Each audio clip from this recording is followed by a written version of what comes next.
Je m'appelle Abou Bakr, et mon crime est d'avoir été musulman. Nous sommes un vendredi matin, et je viens d'accomplir mes grandes ablutions. Vêtu de mes plus beaux habits, je me suis rendu à la mosquée. Comme à mon habitude, j'ai pris du temps pour la nettoyer. Quel honneur de pouvoir embellir la maison d'Allah, le louer. Le grincement de la porte s'est fait entendre. Je pensais à un courant d'air, puis surpris de voir un fidèle arriver si tôt, je le salue avant de l'inviter à la prière.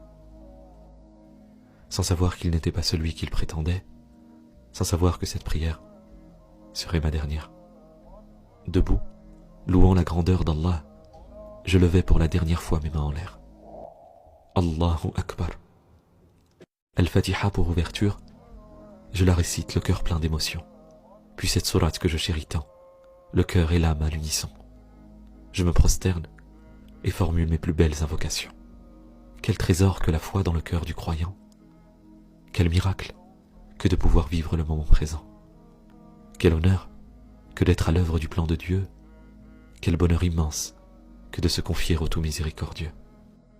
Le front posé au sol, une larme a coulé sur ce tapis tout juste nettoyé. Ni la lame aiguisée, ni les insultes proférées ne pouvaient concurrencer l'amour inconditionnel en Allah qui me portait. Comme Ibrahim dans le feu, Ar-Rahim m'a fait oublier la douleur. Puis mes yeux se sont refermés, comme un dernier salam à la prière. Vers Allah seul, je suis retourné.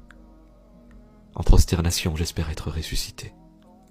Arraché à la vie, la promesse du paradis ne m'a-t-elle pas été assurée? Je m'appelle Abou Bakr.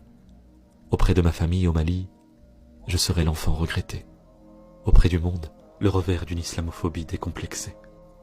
Auprès des fidèles, l'homme souriant qui nettoyait la mosquée. Auprès d'Allah, s'il le veut, un martyr au cœur apaisé. Je m'appelle Abou Bakr. Bel hommage rendu sur les réseaux sociaux à Abou Bakr. Hommage qui a également été rendu hier par seulement une partie de la frange politique du pays, comme d'habitude, de toute façon, parce que il servira malheureusement, malgré lui, de récupération politique encore de tous les côtés. Il y a juste à aller voir le fight qu'il y a eu hier sur Twitter entre les gens d'extrême droite et ceux d'extrême gauche par rapport à Mélenchon, etc., pour bien comprendre qu'au final, Abou Bakr, j'ai l'impression qu'il y a vraiment qu'une partie de la population qui vont dénoncer ce qui s'est passé, etc., et que l'autre s'en servira juste encore une fois pour faire de la récup.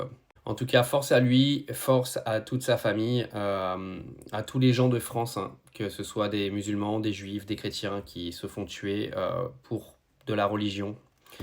On a un pays qui a voulu diviser pour mieux régner, il a gagné. Et quand est-ce que ça s'arrangera? Honnêtement, je ne sais pas.